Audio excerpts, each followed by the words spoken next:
pada Undang-Undang Ketenagakerjaan saja itu tidak ada pegawai kontrak bagi pekerjaan yang sifatnya tetap, tetapi malah bagi pegawai pemerintahan atau pegawai negara malah menerapkan sistem kontrak yang jenis pekerjaannya saja tidak ditentukan, bahkan pekerjaan-pekerjaan yang sifatnya tetap menggunakan pegawai kontrak. Dan ini menjadi pembahasan yang tentunya panjang dilakukan oleh DPR dan stakeholder terkait. Assalamualaikum warahmatullahi wabarakatuh. Kembali lagi di channel Marsha Subiakto.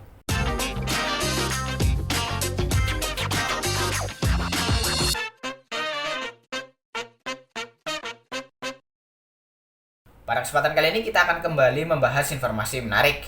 Kali ini tentunya kembali terkait dengan P3K atau Pegawai Pemerintah dengan Perjanjian Kerja.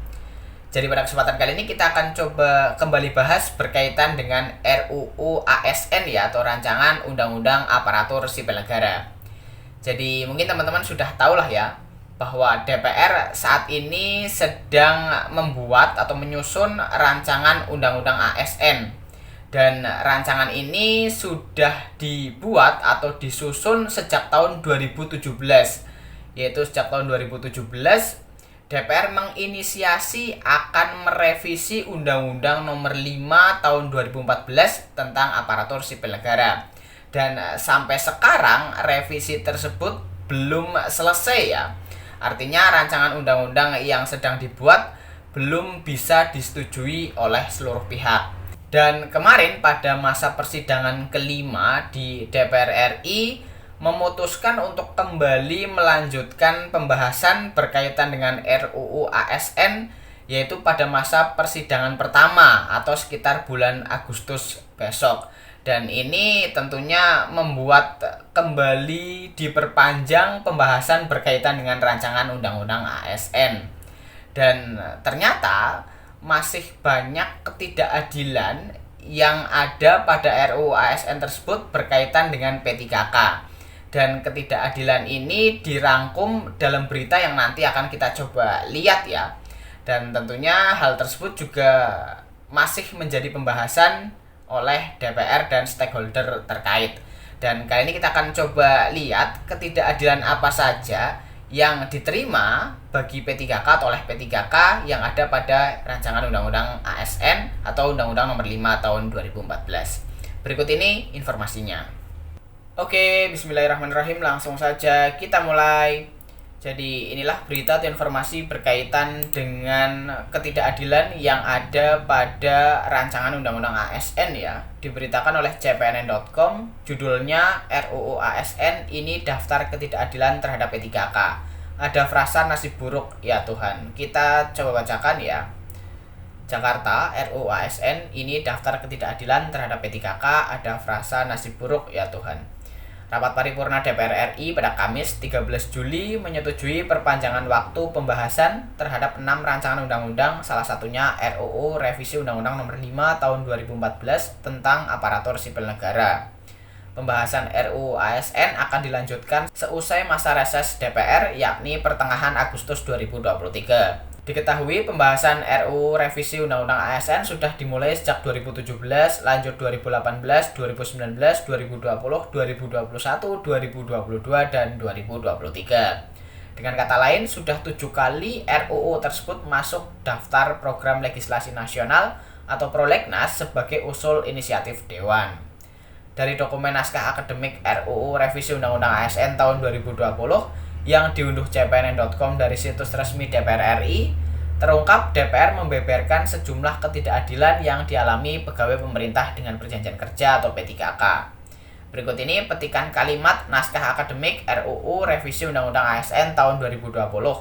Undang-Undang ASN membagi manajemen ASN ke dalam manajemen pegawai negeri sipil dan manajemen pegawai pemerintah dengan perjanjian kerja atau P3K. Di dalam ketentuan umum Undang-Undang ASN dijelaskan bahwa PNS adalah warga negara Indonesia yang memenuhi syarat tertentu diangkat sebagai pegawai ASN secara tetap oleh pejabat pembina kepegawaian untuk menduduki jabatan pemerintahan. P3K adalah warga negara Indonesia yang memenuhi syarat tertentu yang diangkat berdasarkan perjanjian kerja untuk jangka waktu tertentu dalam rangka melaksanakan tugas pemerintahan. Dengan pembagian tersebut, maka Undang-Undang ASN tidak hanya mengenal pegawai pemerintah sebagai pegawai tetap, yaitu PNS, akan tetapi juga mulai memperkenalkan sebuah sistem kepegawaian baru berdasarkan perjanjian kerja waktu tertentu atau kontrak, yaitu P3K. Namun demikian, Undang-Undang ASN sama sekali tidak menjelaskan alasan dan kriteria pembagian manajemen kepegawaian menjadi manajemen PNS dan manajemen P3K. Dengan demikian, pembagian ini tidak didasarkan pada sifat dan jenis pekerjaan. Demikian petikan kalimat di naskah akademik RUU Revisi Undang-Undang ASN. Lebih lanjut, dikatakan bahwa pembagian pegawai tetap dan kontrak menurut Undang-Undang ASN lebih buruk dan menyimpang dari pembagian pegawai tetap dan kontrak yang selama ini dikenal di dalam sistem ketenagakerjaan Indonesia. Dalam hal ini, sistem ketenagakerjaan menurut Undang-Undang Nomor 13 Tahun 2003 tentang Ketenagakerjaan. Menurut Undang-Undang Ketenagakerjaan 2003, perjanjian kerja untuk waktu tertentu hanya dapat dibuat untuk pekerjaan tertentu yang menurut jenis dan sifat atau kegiatan pekerjaannya akan selesai dalam waktu tertentu, yaitu A. Pekerjaan yang sekali selesai atau yang sementara sifatnya. B. Pekerjaan yang diperkirakan penyelesaiannya dalam waktu yang tidak terlalu lama dan paling lama 3 tahun. C. Pekerjaan yang bersifat musiman. Atau D. Pekerjaan yang berhubungan dengan produk baru, kegiatan baru, atau produk tambahan yang masih dalam percobaan atau penjajakan. Lebih lanjut lagi, Undang-Undang Ketenagakerjaan 2003 secara tegas menyatakan bahwa perjanjian kerja atau waktu tertentu tidak dapat diadakan untuk pekerjaan yang bersifat tetap. Hal ini menegaskan bahwa satu-satunya dasar bagi pembuatan pegawai kontrak menurut Undang-Undang Ketenagakerjaan 2003 adalah sifatnya dan jenis pekerjaan yang sementara. Sifat kesementaraan tersebut selanjutnya diperjelas lagi dengan adanya batas waktu bagi pegawai kontrak. Undang-Undang Ketenagakerjaan 2003 dalam hal ini mengatur bahwa perjanjian kerja waktu tertentu yang didasarkan atas jangka waktu tertentu dapat diadakan untuk paling lama 2 tahun dan hanya boleh diperpanjang 1 kali untuk jangka waktu paling lama 1 tahun. Dengan demikian, seseorang hanya dapat menjadi pegawai kontrak untuk masa keseluruhan paling lama 3 tahun. Batas waktu 3 tahun inilah yang menjadi ukuran dari sifat kesementaraan sebuah pekerjaan. Sehingga apabila sebuah pekerjaan dianggap tidak dapat diselesaikan dalam jangka waktu 3 tahun, maka pekerjaan itu menjadi bersifat tetap. Nasib baik jadi PNS, nasib buruk jadi P3K. Dari penjelasan di atas terlihat bahwa Undang-Undang Ketenagakerjaan 2003 membuat syarat yang lebih ketat untuk sistem pegawai kontrak dibandingkan dengan Undang-Undang ASN. Demikian kalimat di naskah akademik. Apabila Undang-Undang Ketenagakerjaan 2003 membatasi pegawai kontrak hanya untuk pekerjaan yang menurut sifat dan jenisnya sementara, maka Undang-Undang ASN justru tidak memiliki batasan tersebut.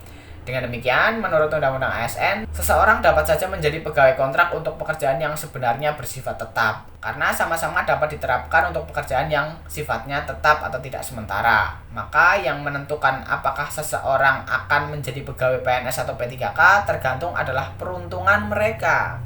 Jika bernasib baik, ia dapat menjadi PNS, sedangkan jika bernasib buruk akan menjadi P3K. Demikian kalimat di naskah akademik. Ketidakjelasan dasar pembagian manajemen kepegawaian di dalam manajemen PNS dan P3K selanjutnya membawa implikasi pada munculnya perbedaan perlakuan atas pegawai yang berada di dalam sistem P3K. Yaitu 1. Sistem P3K tidak mengenal batasan waktu kontrak. Undang-Undang ASN hanya menyatakan bahwa masa perjanjian kerja paling singkat 1 tahun dan dapat diperpanjang sesuai kebutuhan dan berdasarkan penilaian kinerja. Ketentuan ini menunjukkan bahwa seseorang dapat dijadikan pegawai kontrak pemerintah untuk seumur hidup. Hal ini secara jelas menunjukkan bahwa Undang-Undang ASN justru memfasilitasi adanya ketidakpastian kerja untuk pegawai pemerintah. 2. Sistem P3K tidak mengenal kenaikan pangkat, pengembangan karir, atau promosi. Hal ini berarti bahwa seseorang dapat seumur hidupnya dikontrak untuk pangkat dan pekerjaan yang sama. Karena pangkat dan pekerjaan ini pada akhirnya akan terkait dengan tunjangan dan gaji. Maka orang tersebut dapat memperoleh tunjangan dan gaji yang sama tanpa peningkatan seumur hidupnya. Lebih dari itu, sebaik apapun seorang pegawai P3K bekerja, hal itu tidak akan mempengaruhi karir dan kenaikan pangkatnya. Karena memang P3K tidak berhak atas kenaikan pangkat, pengembangan karir, dan promosi. Dengan demikian, sistem merit yang merupakan tulang punggung pengelolaan ASN tidak berlaku bagi pegawai P3K. Pada bab 4 kesimpulan naskah akademik ada 4 poin, di mana 3 diantaranya terkait P3K, yakni 1. Perbedaan PNS dan P3K yang tidak didasarkan pada sifat jenis pekerjaan telah melanggar asas keterpaduan yang mengamanatkan dibuatnya pengelolaan pegawai ASN yang terpadu secara nasional. Perbedaan PNS dan P3K telah melahirkan perbedaan hak yang melanggar asas keadilan dan kesetaraan. Hak yang akan diperoleh oleh seorang PNS tidak bisa diperoleh oleh sejawatnya yang berstatus P3K. Kesempatan dan hak tersebut adalah kesempatan dan hak untuk berkompetisi menjadi pejabat pimpinan tinggi, pengembangan karir, kenaikan pangkat, promosi, dan pensiun. Perbedaan status kepegawaian tersebut bukan karena sifat pekerjaannya, tetapi semata-mata karena negara menginginkannya berbeda. 2. Undang-Undang ASN melanggar asas kepastian hukum, terutama dalam kaitannya dengan kejelasan hubungan kerja antara pemerintah dengan pegawai P3K. Undang-Undang ASN telah membuka celah bagi pemerintah untuk mengangkat seorang sebagai P3K secara terus-menerus tanpa batas, tanpa ada kepastian hubungan kerja yang lebih pasti, yaitu menjadi pegawai tetap. 3. Ketiadaan kepastian dan perlindungan menjadi pegawai tetap negara, termasuk bagi tenaga honorer, pegawai tidak tetap, pegawai tetap non-PNS, dan tenaga kontrak yang telah ada selama ini, serta tidak adanya kenaikan pangkat, pengembangan karir, promosi, dan pensiun bagi seorang pegawai P3K, merupakan pelanggaran terhadap asas kesejahteraan. Saran-saran di naskah akademik dalam upaya memberikan keadilan dan kepastian hukum bagi P3K dan tenaga honorer, pegawai tidak tetap, pegawai tetap non-PNS, dan tenaga kontrak yang selama ini telah mengabdi kepada pemerintah, diharapkan penyusunan dan pembahasan RUU tentang perubahan Undang-Undang ASN sebagaimana yang telah dikaji dalam naskah akademik ini dapat segera dilaksanakan antara pemerintah dan DPR. Selain karena alasan telah menjadi prolegnas prioritas, juga telah memiliki naskah akademik dan RUU perubahannya. Nah, yang menjadi pertanyaan ialah apakah naskah akademik 2020 akan dipakai pada pembahasan revisi Undang-Undang ASN tahun ini? Kita tunggu saja. Jadi itulah berita atau informasi berkaitan dengan daftar ketidakadilan yang ada pada Undang-Undang ASN bagi P3K ya. Jadi ternyata jpnn.com ini sangat jelas merinci berkaitan dengan naskah akademik RUU ASN di tahun 2020. Jadi dijelaskan bahwa pada Undang-Undang Ketenagakerjaan saja itu tidak ada pegawai kontrak bagi pekerjaan yang sifatnya tetap. Tetapi malah bagi pegawai pemerintahan atau pegawai negara malah menerapkan sistem kontrak yang jenis pekerjaannya saja tidak ditentukan. Bahkan pekerjaan-pekerjaan yang sifatnya tetap menggunakan pegawai kontrak. Dan ini menjadi pembahasan yang tentunya panjang dilakukan oleh DPR dan stakeholder terkait. Dan semoga ke depan pembahasan berkaitan dengan rancangan Undang-Undang ASN ini bisa semakin cepat ya. Dan hasilnya semoga tentunya bisa berkeadilan bagi seluruh pihak ya. Jadi mungkin itu informasi yang bisa dibahas pada kesempatan kali ini. Jika ada tanggapan atau pertanyaan, silahkan tinggalkan di kolom komentar. Terima kasih, mohon maaf bila ada kesalahan. Wassalamualaikum warahmatullahi wabarakatuh.